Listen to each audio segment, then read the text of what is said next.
চাঁদ এই দিনগুলোতে পরিপূর্ণ থাকে, আকাশ আলোকিত থাকে, সাদা দিন বলা হয়, সাদার সময় বলা হয়। প্রত্যেক মাসের এই 3টি দিন রোজা রাখা আলাদা সুন্নাত। নবী সাল্লাল্লাহু আলাইহি ওয়াসাল্লাম সাহাবীদেরকে ওসিয়ত করেছেন এই দিনগুলোতে রোজা রাখার জন্য। ভাইরা আমার, প্রিয় নবী সাল্লাল্লাহু আলাইহি ওয়াসাল্লাম রমজানের বাইরেও প্রচুর পরিমাণে রোজা রাখতেন। অনেক বেশি নফল রোজা, সুন্নাত রোজা তিনি রাখতেন। রমজানের বাইরে আরো 7 ধরনের নফল রোজার কথা আমরা বলতে পারি। কয় ধরনের নফল রোজা? এগুলোকে মাসতুন সুন্নাত রোজাও বলা যেতে পারে। সুন্নাত রোজা নবী সাল্লাল্লাহু আলাইহি ওয়াসাল্লাম এই রোজাগুলো রাখতেন। আমরা শুধুমাত্র অনেকে রমজানেই রোজা রাখি, আবার আগামী রমজানের আগ পর্যন্ত আর রোজা রাখার তৌফিক হবে না। রোজার যে কত গুরুত্ব, রোজার যে কত উপকারিতা, রোজা রাখতে সামান্য একটু কষ্ট হতে পারে, কিন্তু তার স্বাস্থ্যের যে উপকারিতা লাভ সেটা বলাই বাহুল্য, আর ওয়াজ করে বোঝানোর প্রয়োজন নেই।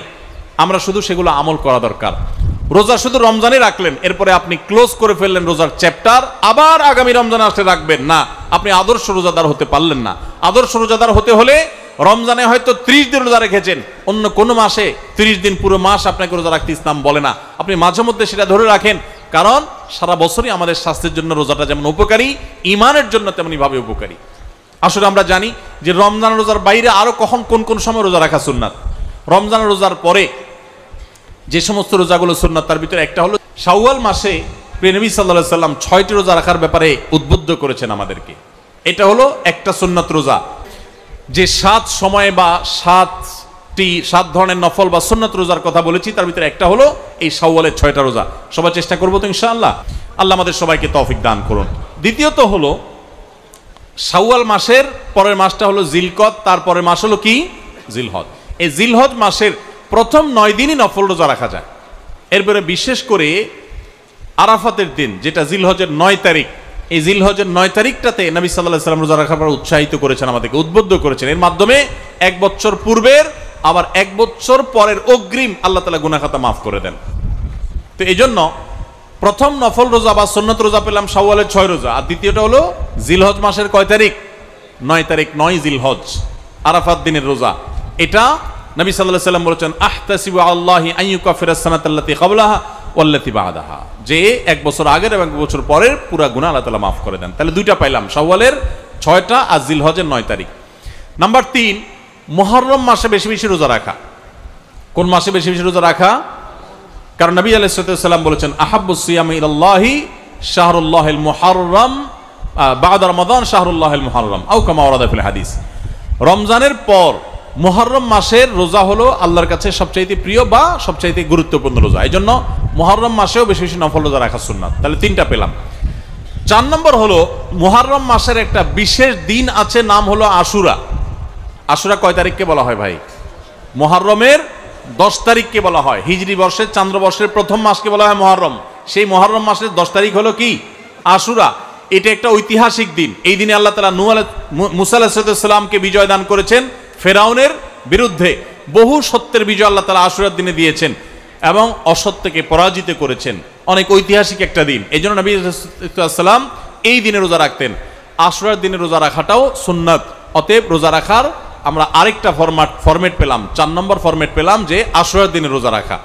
এই আশুরার দিনে যে রোজা রাখা, এটা আবার 2টা রোজা আমরা জানি, 9 আর 10, আর না হলে 10 আর 11। তবে সবচেয়ে উত্তম হয় 9 আর 10, কারণ প্রিয় নবী সাল্লাল্লাহু আলাইহি ওয়াসাল্লাম যে বছর দুনিয়া থেকে চলে গেছেন, সেই বছর তিনি বলেছেন, যদি আমি সামনের বছর বেঁচে থাকি লা আসুমান্না তাসিআ ওয়াল আশির, তাহলে সামনের বছর আমি জিলহজের আশুরার রোজাগুলো যখন রাখবো, জিলহজ নয় আশুরা রোজা যখন রাখবো, তখন মুহররমের 9 আর 10 রাখবো। এটা তার আকাঙ্ক্ষা ছিল, কিন্তু সেই তৌফিক তিনি পান নাই, আল্লাহ তাকে দুনিয়া থেকে নিয়ে গেছেন তার আগে। তো এই জন্য ওলামা ইকরাম বলেন উত্তম হলো আশুরা রোজা রাখলে 9 এবং 10 রাখা। যদি সেটা না পারেন তাহলে অপশন নম্বর 2, 10 এবং 11। তাহলে 4টা সুন্নাত রোজার অপশন পেলাম আমরা। শাওয়ালের 6টা, জিলহজের 9 তারিখ, আর মুহররমের 9, 10 অথবা 10, 11, আর পুরা মুহররম মাসটাই নফল রোজার জন্য। তাহলে কয়টা হলো? 4টা। 5 নম্বর হলো শাবান মাস। শাবান মাসে প্রিয় নবী সাল্লাল্লাহু আলাইহি ওয়াসাল্লাম সবচেয়ে বেশি নফল রোজা রাখতেন, আপনারা জানেন। আমাদের আয়েশা রাদিয়াল্লাহু তাআলা বলেছেন, কারণ নবী সাল্লাল্লাহু আলাইহি ওয়াসাল্লাম ইয়াসুমু শাবান ইল্লা কালিল, নবীজি পুরো শাবান জুড়েই রোজা রাখতেন, কিছু কয়েকদিন বাদে পুরো শাবান রোজা রাখতেন। তাহলে 5 নম্বর হলো শাবান মাসে বেশি নফল রোজা রাখতেন, রমজানের আগের মাস। 5টা ফরম্যাট হয়ে গেল। আরো 2টা আইটেম আছে, তার একটা হলো মাসিক, আরেকটা হলো সাপ্তাহিক। মাসিক রোজা হলো চাঁদের 13, 14, 15, চাঁদের 13, 14, 15। এই 13, 14, 15 এই দিনগুলোকে বলা হয় আইয়ামে বীজ, অর্থাৎ চাঁদ এই দিনগুলোতে পরিপূর্ণ থাকে, আকাশ আলোকিত থাকে। তো এই জন্য আইয়ামে বীজ বলা হয়, এটাকে সাদা দিন বলা হয়, সাদার সময় বলা হয়। তো এই দিনগুলোতে চাঁদের 13, 14, 15 প্রত্যেক মাসের এই 3টি দিন রোজা রাখা আলাদা সুন্নাত। নবী সাল্লাল্লাহু আলাইহি ওয়াসাল্লাম সাহাবীদেরকে ওসিয়ত করেছেন এই দিনগুলোতে রোজা রাখার জন্য। তাহলে 6 নম্বর আমরা পেয়ে গেলাম। 7 নম্বর নফল রোজা বা সুন্নাত রোজার সুযোগ আসে হলো প্রতি সপ্তাহে, সেটা হলো সোমবার এবং শুক্রবার। কি বলেন? সোমবার আর বৃহস্পতিবার। মাশাআল্লাহ, প্রিয় নবী সাল্লাল্লাহু আলাইহি ওয়াসাল্লাম এই দিনগুলোতেও নফল রোজা বেশি বেশি করে রাখতেন। তাহলে মোট 7 প্রকার আমরা পেলাম। ইমানদারের বিরতি হলে একসাথে কখন? জান্নাতে প্রবেশের পর, মৃত্যুর পর।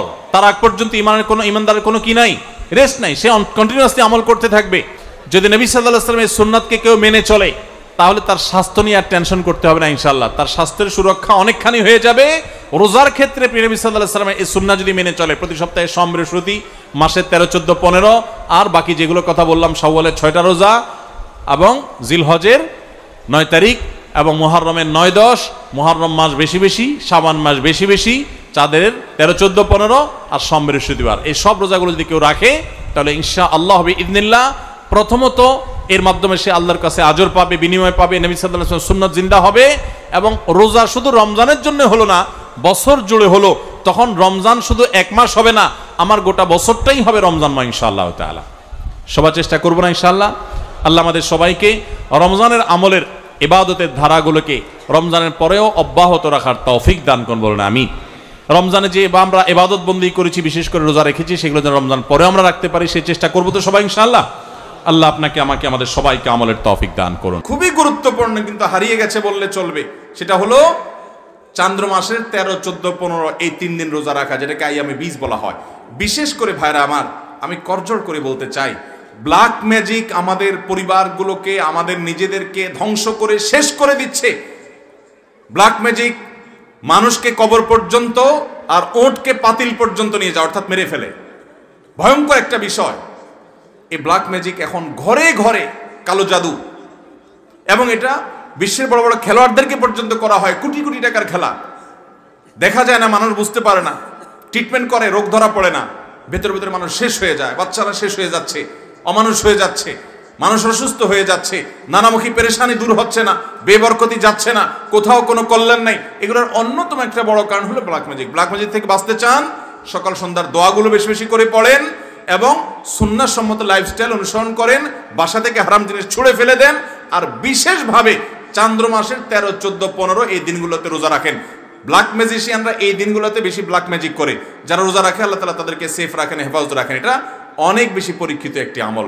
এই সুন্নাহটা আমাদের সমাজ থেকে হারিয়ে গেছে, আমল করার চেষ্টা করবো তো ইনশাআল্লাহ।